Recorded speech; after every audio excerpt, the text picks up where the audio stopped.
The room went quiet before I even spoke. That was the first thing I noticed. Not the committee members adjusting their papers, not the low hum of the projector warming up. It was the silence where my family was supposed to be. 5 seats were reserved in the second row, white cards neatly placed. Family of the candidate. Only one of them was filled, mine. I stood at the podium, fingers resting lightly on the edge, eyes drifting back to that empty row before I forced myself to look forward. This was my doctoral defense. 6 years of research. 8 years if you counted the setbacks no one ever saw. And the people who had promised they would be there were nowhere in the room. My name is Claire Whitman. At least it was that morning. I grew up in Boulder, Colorado in a house that loved noise. Laughter meant approval. Opinions meant importance. Silence meant you were doing fine, and being fine meant you did not need attention. I learned early how to be fine. My parents used to say they had 2 very different daughters. Lauren was the spark, the one who talked with her hands and filled every room. I was the steady one, the one they never worried about. That sentence followed me my entire life. We never worried about you, Claire. At first it sounded like praise. Later I understood what it really meant. I learned how to pack my own lunches before anyone asked. Learned how to clean up without being told. Learned how to wait my turn until my turn quietly disappeared. When Lauren needed help, my mother dropped everything. When I needed something, I learned to make it smaller, so it would fit into the cracks of their attention. By the time I reached high school, I was already practiced at celebrating alone. Awards went on my bedroom wall instead of the fridge. Report cards were skimmed and set aside. My parents always meant to talk about them later. Later never came. College did not change the pattern. I went farther than anyone expected. Scholarships, research fellowships, publications. Every time I shared the news there was a pause on the line. A distracted "that's great honey" before the conversation turned back to Lauren. Her apartment, her relationship, her plans. When I was accepted into the PhD program in environmental engineering, I remember my father saying, "Wow, that sounds intense." Then he asked if Lauren was still thinking about moving closer to home. I told myself it did not matter. I told myself family support was optional when you were strong enough. I told myself I did not need anyone in the room with me to succeed. That lie held until the morning of my defense. I had sent the date months in advance, printed invitations, calendar reminders, group messages. April 22nd, 3 p.m., Patterson Hall. I said it so many times it felt carved into my mouth. My mother replied with, "So proud of you, sweetheart." My father said, "We will try." Lauren sent a thumbs up emoji. The week before the defense, I saw the post. A bright photo of my parents in my sister's backyard. Lauren standing between them smiling. Caption, "Spring housewarming, April 22nd, starting at 1. I stared at the screen longer than I want to admit. Long enough for the truth to settle in slowly and without mercy. They had not forgotten. They had chosen. I called my mother that night. She laughed softly when I mentioned the overlap. "Oh, Claire, people can do both. You are being dramatic. We will make it work." The morning of my defense, my phone buzzed while I was walking across campus. My mother texted, "Where should we park again?" I did not reply. Now I was standing at the podium watching the clock tick past 3. No footsteps, no whispered apologies, just empty chairs, and the quiet understanding that I was once again alone at something that mattered. I took a breath and began. I presented my research with the same care I had given it for years. Water reclamation models, environmental impact projections, policy implications. I answered every question clearly, confidently. When the committee asked me to step outside, I waited in the hallway staring at the floor tiles until the door opened. "Congratulations, Dr. Whitman." The words echoed. Applause followed. Smiles, handshakes, cameras flashed. And still those chairs stayed empty. That night I went home alone.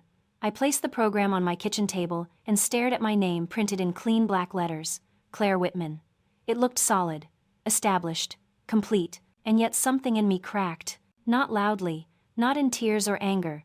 It cracked the way ice does when the pressure finally finds a seam. I realized then that this was not about one missed event. It was about a lifetime of being optional, about always being the one who would understand, about shrinking so others could stay comfortable. I did not confront anyone that night.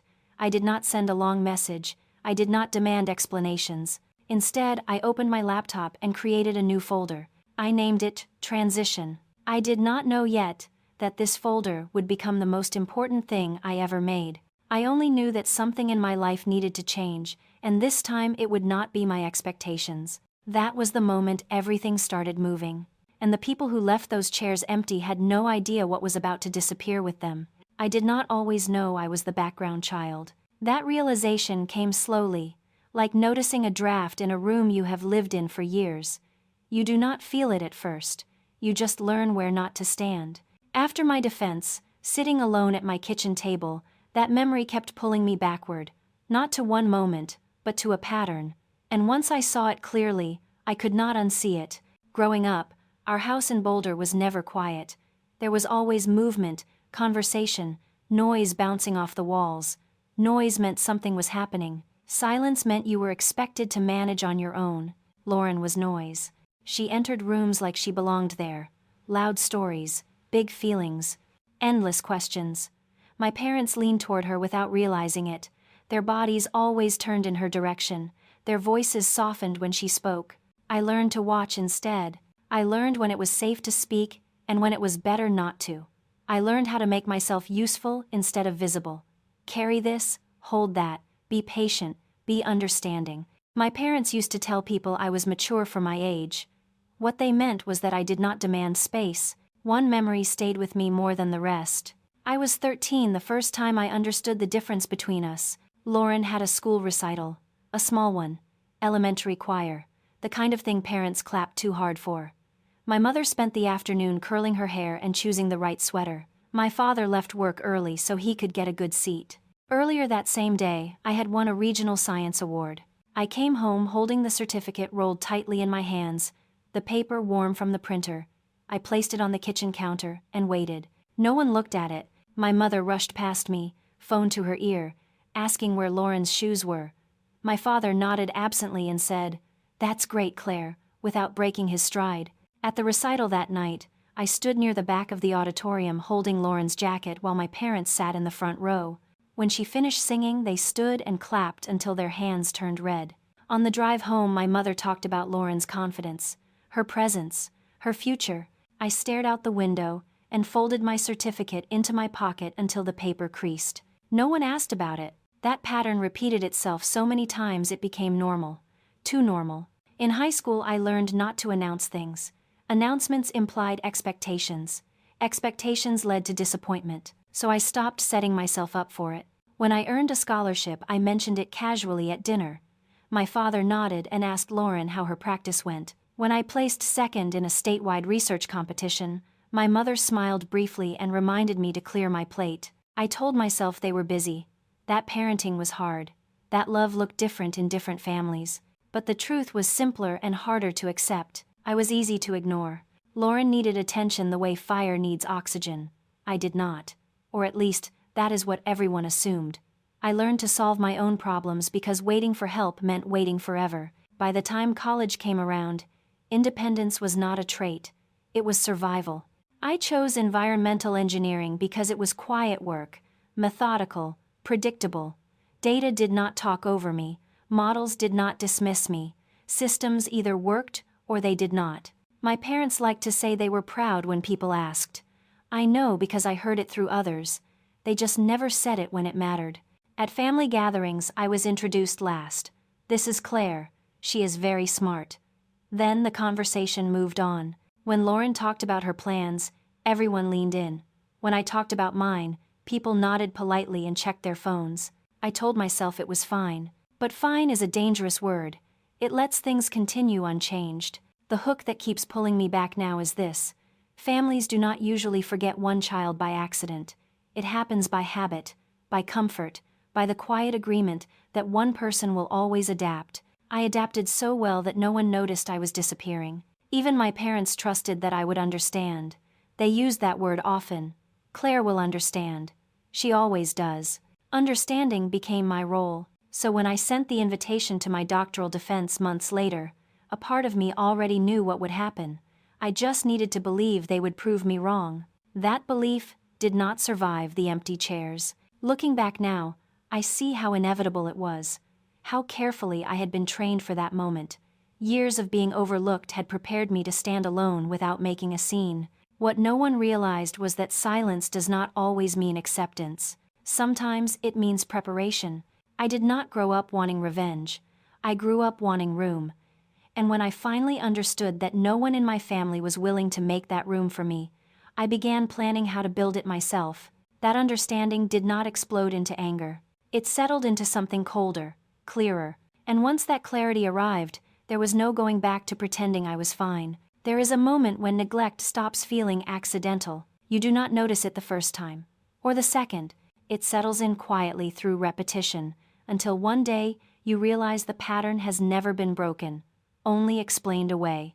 After my defense, after I finally admitted to myself that I had always been the background child, memories began lining up in my head with uncomfortable precision. Not dramatic moments, small ones, ordinary ones, the kind that seem harmless until you stack them together. That was the hook I could not ignore anymore. This was not about favoritism. It was about erasure. My family did not forget me loudly. They forgot me efficiently. Every important moment in my life came with a delay, or a distraction, or an apology that sounded rehearsed before it was even spoken. When I graduated high school, my parents arrived late. The ceremony had already started. I scanned the crowd while names were called, searching for them the way you search for something you already know is missing. When I finally saw them slipping into seats near the back, my father lifted a hand as if that fixed everything. Later he said traffic was terrible. Years later I learned they had stopped for coffee. At the ceremony my name was called and I walked across the stage without making eye contact. The applause sounded distant. I held my diploma and smiled because that is what you do when you do not want anyone to ask questions. Afterward, my mother hugged me and said she was proud. Then she asked if Lauren had texted yet. She was supposed to meet friends at the lake and might be late. That was the first time I noticed how quickly pride turned into background noise. College was worse in quieter ways. I sent emails before every major event. Award ceremonies, research presentations, department honors nights. I always sent them early, always followed up, always included the time and location twice. My mother replied with hearts and exclamation points. My father said, "Sounds good." Lauren left most messages unread. At Rice University, when I received my first major departmental award, I invited them weeks in advance. I even booked a restaurant nearby thinking it might help. Something familiar, something social. The night came and went. I sat alone on the steps outside the building after the ceremony, holding the envelope they handed me. Inside was a letter praising my work. Outside was the sound of students laughing with their families. My phone buzzed once. "Sorry, honey, we lost track of time." That sentence followed me for years. They lost track of time when it came to me. But never with Lauren, never with her deadlines or her needs or her crises. Those were treated like emergencies. Mine were treated like updates. I tried not to compare. I really did. Comparison makes you bitter, and I did not want to become that person. So I adjusted instead. I stopped telling them about smaller things, then medium things, then almost everything. I learned that the less I shared, the less disappointed I felt. But the neglect did not stop just because I stopped expecting better. It became more casual, more confident. During my third year of graduate school, I presented early research on desalination at a regional conference. 5 seats were reserved in the front row under my name. I knew they would not fill all of them. Still, I hoped one might. I stood at the podium, smoothing the crease of the program over and over while waiting to begin. I kept glancing at the aisle, even though I already knew. None of them came. Halfway through my presentation, my phone buzzed in my pocket. I ignored it until afterward. When I checked it, there was a photo from Lauren. She was at a backyard party with my parents and friends, everyone smiling, drinks in hand. "Wish you were here," she wrote. She did not mean it. That was the day the truth finally landed without cushioning. They did not miss my moments because they were busy. They missed them because they did not feel essential. I was optional. Once you realize that, everything makes sense. The delayed responses, the empty chairs, the way my accomplishments were acknowledged privately but never celebrated publicly. I existed best when I required nothing. Even then they trusted me to understand. That word again, understand. Understanding became the excuse for everything they did not show up for. So when I sent the defense invitation months later, and watched their reactions come in slow and shallow, part of me recognized the familiar shape of what was coming. I just did not want to believe it would go that far. The hook that keeps echoing now is this: You can endure neglect for years when you believe it is temporary. The moment you realize it is permanent, something inside you shifts. You stop asking how to be seen. You start asking how to leave. That shift had already begun long before the empty chairs at my defense. I just had not named it yet. By the time I did, the distance was already forming. Quietly, carefully. Like everything else I learned to do on my own. By the time I sent the invitation for my doctoral defense, I already knew how this story usually went. Still, I sent it anyway. Not because I expected something different, but because a small part of me needed proof. Not for them, for myself. The invitation was simple and formal. White paper, black text, my name centered at the top. Claire Whitman, doctoral defense, date, time, location. I printed 5 copies and addressed each envelope by hand, careful with the spelling, careful with the corners, as if neatness might make the moment feel more real to them. I mailed them on a Monday morning. That afternoon, I sent the same information in the family group chat. April 22nd, 3 p.m., Patterson Hall. I even added the room number this time. My mother replied first. "So proud of you, sweetheart." I knew she meant it in the way she always did, as a sentiment, not a commitment. Lauren reacted with a thumbs-up emoji. My father replied 3 days later, "We will try." Those words sat on my screen longer than they should have. I told myself not to overthink it. People are busy. Life is complicated. They had always shown up in their own way. That was the lie I needed to keep things functioning. As winter passed, I reminded them gently, at Sunday dinners, in passing, between conversations that never stayed on me long enough to settle.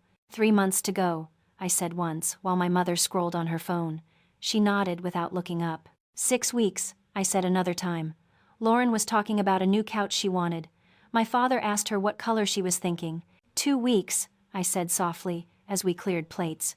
My mother smiled and said, "Of course, honey, we know." Each reminder felt like tapping on glass from the outside of a warm room. I could see them. They could not hear me. Part of me wondered if I should stop, if I should protect myself by lowering the stakes. But this was not a small thing. This was the culmination of years of work. If they were ever going to show up, it would be now. That thought followed me into February. One night, after a long day in the lab, I opened my phone and saw the post. It was Lauren. A bright photo of her backyard, strung with lights, my parents standing beside her smiling. The caption read, "Spring Housewarming Bash April 22nd starting at 1. The date jumped out first. Then the time. I stared at it until my eyes ached. I told myself it might be a mistake, that they would adjust, that they would see the conflict and choose the obvious thing. I called Lauren. She answered on the 3rd ring, sounding distracted. "Hey Claire, what's up?" I asked her about the party. She sounded genuinely confused. "What time is your thing again?" 3, I said. There was a pause. Then she laughed lightly. "People can do both. Just come after." Stanford was an hour away. She knew that. She always had. I hung up without arguing. Arguing never changed anything. I called my mother next. She laughed softly when I mentioned the overlap. "Honey, don't be dramatic. We will work something out." I asked her directly if they planned to come. "Of course we do," she said. "Why wouldn't we?" Her voice carried that familiar tone, the one that made me feel unreasonable for asking in the first place. I wanted to believe her. I really did. So I waited. The night before my defense, I called one last time. Music played loudly in the background. My mother sounded out of breath. "I'm at Lauren's helping set up," she said. "Total chaos here." "Tomorrow?" I asked. 3 p.m. "We will be there," she said quickly. She added that Lauren was bringing dessert. Then she hung up. I sat on the edge of my bed, holding my phone long after the call ended. That was when the certainty settled in, heavy and final. They were not confused. They were not overwhelmed. They had made a choice and dressed it up as flexibility. The morning of my defense, I walked across campus under a pale sky, my notes tucked under my arm, my phone buzzing in my pocket. "Where should we park again?" my mother texted. I did not reply. If you have ever felt this moment, when hope finally stops arguing with reality, pause here and comment 1. You are not alone. Standing outside Patterson Hall, I realized something that changed everything. This was not the moment they failed me. This was the moment I stopped waiting. And once that waiting ended, everything else began to fall into place. The message came in while I was standing in the hallway outside Patterson Hall. It was 2:58. "Where are you?" my mother wrote. "We are all at Lauren's." I stared at the screen long enough for the words to stop feeling real. The hallway smelled faintly of old books and cleaning solution. Voices drifted from inside the auditorium. Laughter, movement, life continuing as planned. I typed nothing. That silence was the first decision I made for myself that day. If this moment feels familiar to you, if you have ever been asked to explain your absence when others chose not to show up for you, tap like and stay with me. This is where the story turns. I slid my phone into my bag and leaned against the wall, my notes pressed flat against my chest. For years, I had rehearsed conversations like this in my head. What I would say, how I would finally explain how much it hurt. None of those words mattered anymore. They were not late. They were exactly where they wanted to be. A memory surfaced then. My mother saying Claire will understand. My father nodding without looking up. Lauren laughing it off. Understanding had always been my role. Today, I refused to play it. I walked into the auditorium when my name was called. The room was full. Committee members sat in a neat row. Students and faculty filled the chairs behind them. The family section stood out not because it was marked, but because it was empty. 5 seats. Clean. Unused. I did not let my eyes linger. I did not let my face change. I began. I spoke clearly, calmly, as if nothing inside me was shaking loose. Years of research flowed from muscle memory, data, models, conclusions. My voice did not crack. The questions came, and I answered them all. Some were challenging, some were kind. I welcomed every one of them. Each question anchored me further in the present. This was my work. This was mine. When they asked me to step outside, I sat on a narrow bench in the hallway and waited. I did not check my phone. I did not imagine excuses. I stared at the floor and breathed. The door opened. "Congratulations, Dr. Whitman." Applause followed. Smiles, handshakes, photos. Someone patted my shoulder and said, "Your family must be so proud." I smiled politely and said thank you. I did not correct them. That would have required explanation. I was done explaining. I walked back through the hallway alone, past the spot where I had stood minutes earlier reading my mother's message, past the door where my name had been spoken without anyone who shared my last name in the room. Outside the building, the air felt sharper, lighter, as if something heavy had finally detached. My phone buzzed again. "Where did you go? We just realized you are not here." I did not answer. Another message followed. "This is a misunderstanding." Then another. "You are overreacting." The words slid off me. That night I went home and set my bag on the kitchen table. I placed the program beside it. The paper was thick, the ink crisp, Claire Whitman printed at the top. I traced the letters once with my finger. For years, I had believed that if I just held on long enough, they would see me, that my patience would be rewarded, that my understanding would be returned. Standing there in my quiet apartment, I finally accepted the truth. Waiting had not protected me. It had trained them. I opened my laptop. The glow of the screen filled the room as I created a new folder. I named it Transition. Not dramatically, not angrily, just precisely. Inside that folder I saved one document, my defense program. I did not know yet what the folder would become. I only knew that something fundamental had shifted. The ache I felt was familiar, but it no longer felt like loss. It felt like clarity. If you have ever reached this moment, when disappointment stops hurting and starts instructing, press like. It tells the algorithm, this story belongs to someone who needs it. That night my phone filled with messages I did not read, calls I did not answer, explanations they wanted to give, now that it was too late to matter. I turned the phone face down. The silence that followed was not empty. It was mine. And for the first time, that felt like enough. The next morning did not feel dramatic. That was what surprised me most. I woke up expecting grief or rage, or some kind of collapse. Instead, there was a calm so clean it almost scared me, the kind of calm that only comes after a decision has already been made, somewhere deep enough that it no longer needs arguing. I sat at my kitchen table with a cup of coffee growing cold in my hands and thought about the empty chairs again. Not with sadness, with precision. This is where people usually expect confrontation. A phone call, a message, a long explanation asking to be understood one last time. I did none of that. If you were in my place, would you have confronted them or done what I did next? Pause here and think about it. This is where opinions split. I opened my laptop and clicked on the folder I had created the night before. Transition. The word still felt strange. Neutral. Unemotional. It did not accuse anyone. It did not ask for permission. It simply described movement. I started with the practical things. The things no one ever thinks of as emotional until they are. I downloaded the name change petition from the county website.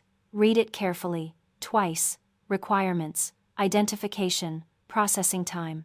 I highlighted each section slowly. My hand did not shake. This was not an impulse. It was a boundary written in ink. I printed the form and set it beside my defense program. Claire Whitman, at the top of one page. Blank lines waiting on the other. I did not hate that name. That surprised me too. I just no longer wanted to carry it for people who only used it when convenient. Next came finances. I logged into every account tied to my name. Banking, savings, investments. I changed passwords, updated security questions, removed shared access points I had not realized were still there. Each click felt deliberate, not angry, just final. I created spreadsheets listing what needed to move and where. Old name, new name, institution, deadline. It looked like work because it was. Order has always calmed me. By midday, the folder contained more structure than my relationship with my family ever had. My phone buzzed repeatedly on the counter. Missed calls from my mother. Texts from Lauren. One message from my father that simply said, "Call us." I did not. Silence had been their language for years. I was finally fluent. In the afternoon, I changed my email address. The old one had been shared too freely. Family group chats, forwarded messages, assumptions. The new address was clean, professional, unlinked.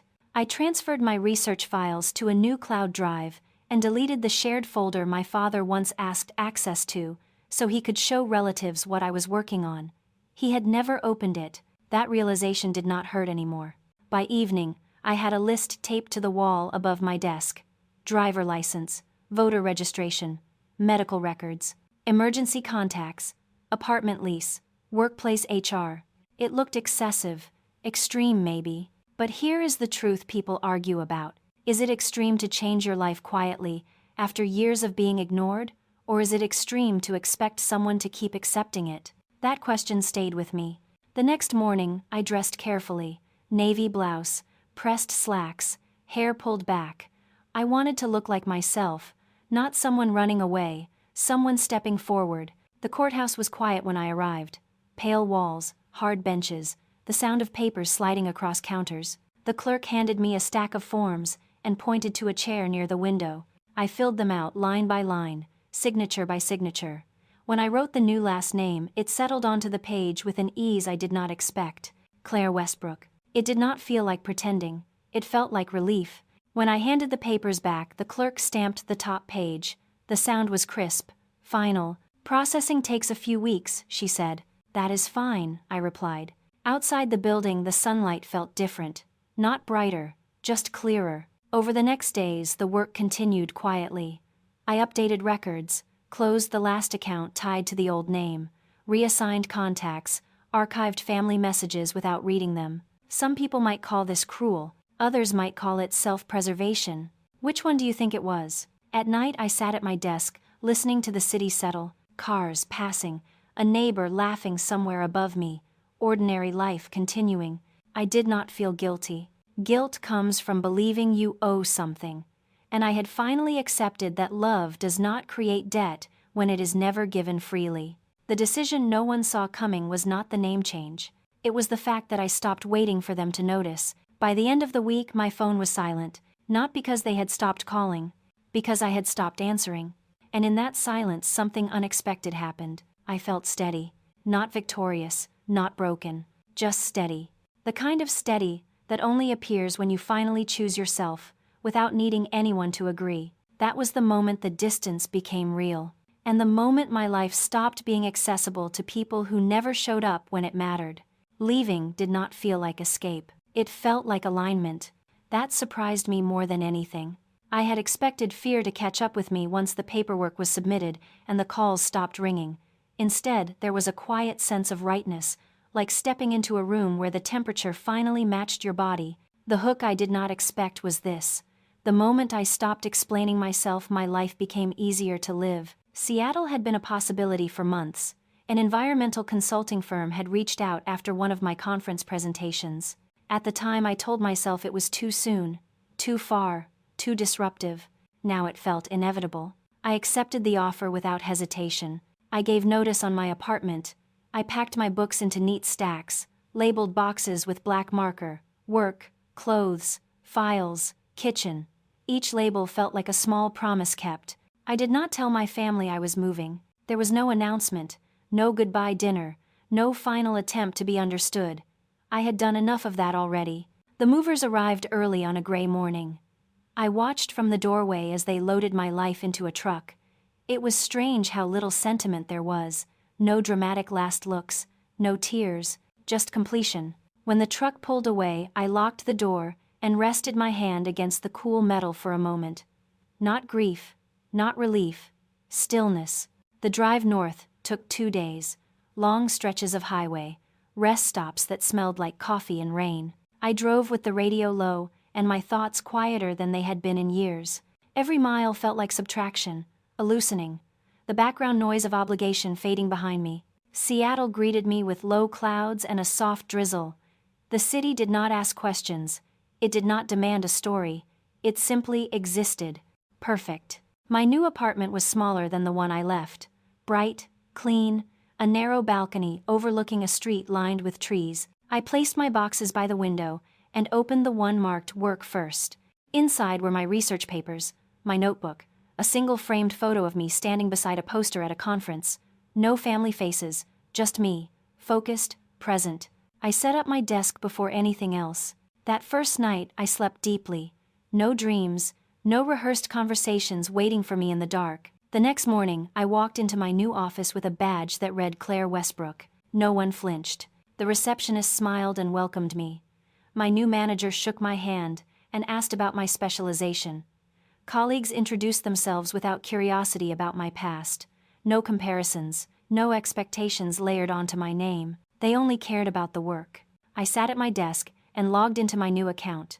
The screen loaded clean, no old messages, no family group chats, no assumptions baked into the system. For the first time, I existed professionally, without context. That was the hook that held my attention. I was not being seen as someone's daughter or someone's sister. I was being seen as capable. The work was challenging in the best way. Environmental impact assessments, water reclamation strategies, long-term planning, meetings where my input was asked for and actually used. When I spoke, people listened, not because I demanded it, because I was there. In the evenings, I walked through the neighborhood, learning its rhythms. Coffee shops that closed early, streets that smelled like rain and cedar, a quiet that felt earned instead of imposed. Some nights, I sat on the balcony wrapped in a blanket watching the lights come on one by one. The city hummed softly below, indifferent in the most generous way. My phone stayed quiet. At first, that silence felt strange, like waiting for something that never arrived. Then it became normal, comforting. I realized how much energy I had spent bracing for disappointment, monitoring tone, anticipating excuses, making room. Without that constant vigilance, my mind felt clearer, lighter. I updated the remaining records slowly. Driver license, medical files, professional certifications. Each update reinforced the same truth. My life was no longer shared by default. Some people would call this running away. Others would call it starting over. I call it choosing where I am visible. Weeks passed, then months. My name appeared on project briefs and internal emails. Claire Westbrook. It began to feel natural, anchored. I made friends who knew nothing about my family history. When they asked about my background, I shared what felt relevant: education, interests, work, not wounds. I did not miss my family the way I thought I would. That was another unexpected truth. I missed the idea of being chosen, not the reality I had lived. The city did not fill a hole. It revealed that there had never been one. Only space I had not been allowed to occupy. The decision to start over was not dramatic. It was quiet, methodical, sustained, and that is what made it powerful. Because while my family believed I had gone silent, I had simply moved to a life where silence was no longer punishment, it was peace. And once I tasted that peace, I understood something with startling clarity. I was never hard to love. I was just in the wrong place, asking the wrong people to notice. They did not notice my absence right away. That was the first thing that told me how complete the separation had become. When you stop being useful to people, they take longer to realize you are gone. The hook came quietly, the way everything important in my life seemed to now. Systems notice what people ignore. Weeks passed in Seattle before the first ripple reached me. By then, my days had settled into a rhythm that felt earned. Morning walks under gray skies, coffee at the same corner shop, work that challenged me without draining me, evenings that ended without tension. I had stopped checking my phone out of habit. That was when the email arrived. It was forwarded by HR with a short note attached. Your emergency contact attempted to access your personnel file. Request denied. Please confirm your updated contact list. I stared at the screen for a long moment. Emergency contact. I had removed my family weeks earlier, replaced them with a colleague and a friend I trusted. The system had done exactly what it was designed to do. It locked them out. I replied with a simple confirmation and closed the email. No rush, no reaction, just acknowledgement. The second ripple came a few days later. My old apartment manager from Boulder left a voicemail on my new work phone. Her voice sounded apologetic and confused. Your family has been calling, asking for your forwarding address. We cannot release that information without written consent. I did not give any. That was when I realized something had shifted on their side. Silence is tolerable when you believe it is temporary. It becomes frightening when you realize it is structural. I imagined my mother calling my old number over and over. Lauren refreshing messages that never delivered. My father trying to log into systems that no longer recognized his name as relevant. For years I had lived inside systems that quietly excluded me. Now they were experiencing the same thing, and they did not know how to navigate it. A month later, I powered on the old phone I had kept in a drawer. 83 missed calls. I did not listen to them all. I did not need to. The pattern was clear, even without sound. Confusion first, then irritation, then accusation, then panic. Where are you? This isn't funny. We need to talk. You are blowing this out of proportion. You cannot just disappear. The final message was the most telling. You owe us an explanation. I turned the phone off and placed it back in the drawer. Here is the part people argue about. Was that cruel? Or was it simply consistent? I had explained myself my entire life. Explained my needs. Explained my hopes. Explained my disappointment. None of it had changed, how they treated me. Now the explanation was gone, and the boundary remained. They felt entitled to access because they always had it. Losing that access felt like punishment to them. To me it felt like balance. The next ripple arrived in the form of paperwork. A letter was forwarded to my new address from a financial institution I had closed weeks earlier. It noted an attempted inquiry by a third party claiming familial authority. Denied. Another system, doing what people never did, respecting my choice without argument. I did not feel satisfaction. I felt confirmation. My life had become legible only to those who were present in it. At work, no one noticed anything unusual. Projects moved forward. Deadlines arrived and passed. My name appeared on documents without hesitation or correction. Claire Westbrook. Each time I saw it, something in me settled more firmly. In the evenings, I sometimes thought about how frantic my family must feel now, not because I wanted them to suffer, but because I understood the shock of suddenly being on the outside. I knew that feeling well. The difference was, I had spent years learning how to survive it. They had not. I did not reach out to reassure them. That would have reopened a door I had closed carefully and deliberately. Boundaries only work when they are consistent. One afternoon, a colleague asked casually if my family ever visited. I paused, not because the question hurt, but because the answer had changed. No, I said. They do not have access to my life anymore. The words landed without weight, without apology. That was when I understood the final shift had already happened. I was no longer reacting to them. They were reacting to the absence of me. And absence is terrifying to people who mistake proximity for connection. I did not block their numbers. I did not announce my decision. I did not explain my silence. I simply lived. That was the part they could not reach. Because systems do not bend for guilt, and paperwork does not respond to emotion. The life I built recognized me because I showed up for it. Theirs could not find me because they never learned how. What they experienced as loss was simply the consequence of years of looking away, and for the first time in my life, that loss was not mine. I did not plan to see them again. That is important to understand. When I built my new life in Seattle, I did it without leaving a door cracked open. No dramatic goodbye, no warning shot, just distance reinforced by paperwork and time. I assumed that would be the end of it.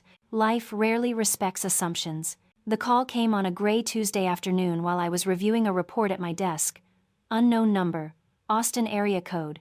I let it ring, then it rang again. And again. Curiosity won, not emotion. It was my cousin Mark. "Hey Claire," he said slowly, like he was approaching a wild animal. Are you coming back for Aunt Helen's memorial this weekend?" Aunt Helen. One of the few relatives who remembered my birthday without a reminder. The one who mailed handwritten cards and spelled my name correctly every time. "Yes," I said without hesitation. "I will be there." I did not say why. I did not say who I would see. I booked a rental car, a hotel near the chapel. I packed a black coat, and nothing else that felt sentimental. This was not a reunion. It was a duty. And if you are already predicting what happened next, congratulations. You have watched enough family drama to know exactly where this goes. If you think my family handled this maturely, comment mature adult energy below. If you think they absolutely did not, comment chaos. I will wait. The chapel in Austin looked exactly the same as it always had. Polished wood, soft lighting, the faint smell of flowers and old carpet. I arrived early and took a seat near the aisle, second row. The program rested in my hands. I noticed it before anything else. The name, Evelyn Morrison. No, that was the story I told before. This time it read Claire Westbrook. Printed cleanly, officially, undeniably. I smiled despite myself. They arrived together. Of course they did. My mother stopped mid-step when she saw me. The look on her face was something between confusion and offense, like the world had broken a rule without asking her permission first. "You changed your name," she said. Not a question. A charge. Every head within 3 rows turned. My father stiffened beside her. Lauren blinked twice, like she was recalculating a math problem that no longer worked. My mother leaned closer, lowering her voice like that made it private. "You could have told us." I looked at her calmly. "You could have shown up." Silence. If this were a movie, this is where dramatic music would swell. In real life, it just felt awkward. Deliciously awkward. During the service, they watched me more than they listened. I could feel their eyes tracking every movement, as if I might vanish again if they blinked. After the final hymn, my mother cornered me near the exit. "This isn't fair," she whispered. "Fair is interesting," I said. "You never seemed concerned about it before." "Families move past things," she said quickly. "People make mistakes." I nodded. "Yes, they do." Lauren joined us, arms crossed. "You didn't have to go this far," she said. "I did not go far," I replied. "I went where I was seen." That was when it landed. You could see it in their faces. This was not something they could argue away. There was no apology big enough to undo a court record, no explanation that could reverse a system update. Love could be debated, paperwork could not. My father finally spoke. "You cut us off." I tilted my head slightly. "No." I stopped waiting. That is the part people argue about. Was this revenge? Or was it consequence? Drop your verdict in the comments. Team consequence or team too cold? I genuinely want to see where you land. I did not stay long. I hugged my cousin, signed the guest book, paid my respects. Then I walked out. They did not follow. Not because they did not want to. Because they did not know how. Back in the rental car, I sat for a moment before starting the engine. I did not feel triumphant. I did not feel sad. I felt resolved. For years, I believed closure came from conversations, apologies, tears. I was wrong. Closure came from alignment, from living a life that no longer required explanation. As I drove away, the chapel shrank in the rearview mirror. Along with the version of me that used to sit quietly, hoping to be chosen, they had finally found me. And by the time they did, I no longer belonged to the version of the family they remembered. Sometimes the most uncomfortable thing you can do is change quietly and let the paperwork speak for you. And sometimes, that silence says everything they refuse to hear. I did not feel lighter when I left the chapel. That surprised me. I had imagined some kind of release after that final encounter. Relief, victory, maybe even sadness sharp enough to prove it all mattered. Instead, there was a quiet neutrality, like closing a book you finished a long time ago. The hook I did not expect was this: closure does not arrive with emotion, it arrives with acceptance. I drove back to the hotel with the radio off, letting the hum of the road fill the space where thoughts used to argue. The city lights blurred past the windshield. I checked in, thanked the clerk, went up to my room, and set my coat over the chair. No messages, no calls. They had finally run out of ways to reach me. That night I slept deeply. Not the exhausted sleep of someone escaping, but the steady sleep of someone no longer bracing for impact. The next morning I flew back to Seattle. Portland had once felt like a destination. Seattle now felt like home. Not because it welcomed me loudly, but because it did not require a performance. I returned to my apartment, watered the plant on the balcony, unpacked my bag, and went grocery shopping like nothing significant had happened. That was the point. Life continued because it was built on something solid now. At work the following week, my name appeared on a project lead assignment. Claire Westbrook, no hesitation, no explanation required. I chaired meetings, reviewed proposals, signed off on reports that would shape policy decisions months from now. No one asked where I came from. They asked what I thought. Some evenings I walked home under low clouds, watching the city settle into itself. Cars passing, windows glowing, people moving through lives that did not intersect with mine and did not need to. That anonymity used to scare me. Now it felt like freedom. I thought about my family less often than I expected, not because I had erased them, but because they no longer occupied the center of my attention. They became what most people become over time: a background presence, a chapter that informed who I was without defining who I became. I did not hate them. That truth surprised me the most. Hatred requires energy, and I had learned to invest mine carefully. What I felt instead was clarity. I understood now that I had spent years asking the wrong question. I kept asking why they did not show up for me. The better question had always been what happens when I stop showing up for that role. The answer was everything changed. I stopped being the reliable one, the understanding one, the one who would wait and adapt and forgive without being asked. I became the one who chose. I chose distance without cruelty, silence without spite, boundaries without explanation. Some people call that cold. Others call it growth. I call it adulthood. There is a version of this story where I go back, where we talk things through, where apologies are exchanged and patterns magically break. That version makes people comfortable. This one makes people honest. Families do not change because you explain yourself better. They change when access changes, and sometimes they do not change at all. What changes instead is you. I no longer measure my worth by attendance, or responses, or whether someone remembers the date. I measure it by how steady my life feels when no one is watching. That steadiness is something I protect now. If this story resonated with you, if you have ever been the one who showed up quietly and was forgotten just as quietly, you belong here. Stories like this are not about revenge, they are about reclaiming authorship. Hit subscribe if you want more stories where silence becomes strength, where boundaries matter, and where choosing yourself is not the villain arc people try to make it. Because sometimes the bravest thing you can do is stop waiting to be chosen and start living like you already were. My name is Claire Westbrook, and for the first time, it belongs only to me.